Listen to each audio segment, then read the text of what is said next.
আমি মোহাম্মদ রিদু খুলনা গলনাবাড়ি থেকে বলতেছি, কবুতরের হাট থেকে। আজকে দেশি বিদেশি অনেক ধরনের কবুতর উঠেছে, পশু পাখি সব ধরনের। পশুটা আসলে নাই, পাখি আছে, কবুতর আছে অনেক ধরনের।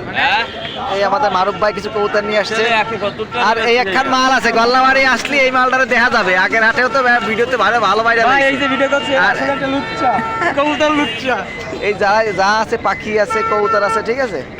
স্ক্রিনে দেওয়া নাম্বার থাকবে সবারই। হ্যাঁ, ওই মালটা খুঁজে পাওয়া যায় না। এই যে কিছু মাল আছে সব বাইরে তোলা মাল।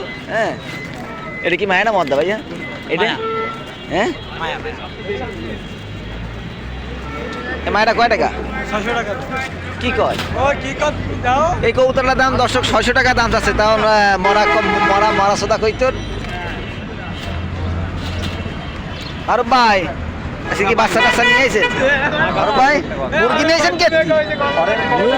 মুরগি নিয়েছেন কে? আজকে একটু ভিডিওটা বড় করব দর্শক, আপনাদের আজকে দেখানোর জন্য অনেক ভিডিও করবো আজকে। বা খাওয়ার বাচ্চা পাওয়া যায় এখানে, কবুতরের ইটি পাওয়া যায়। হ্যাঁ, লক্ষা আছে, সব ধরনের কবুতর আছে। হ্যাঁ, সব ধরনের কবুতর এখানে পাওয়া যাবে।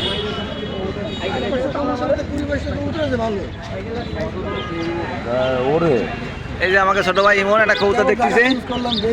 ইমন কি কবুতর দেখতেছিস সেটা? সব ভাই হ্যাঁ, লিগ্যাল কি ভিডিও চলতেছে না ভাই? আমি কি এখানে অনেক ধরনের পাখি পাবেন, ফেন্সি কবুতর পাবেন, দেশি বিদেশি সব ধরনের কবুতর এখানে আছে। বাচ্চা থেকে সব ধরনের ইয়ে আছে। এই যে এই মালটার তো কথা বলাই লাগবে না। ভাইয়া কি কবুতর নিয়েছে আজকে ভাইজান? বেচা হয়ে গেছে, সব বেচা হয়ে গেছে।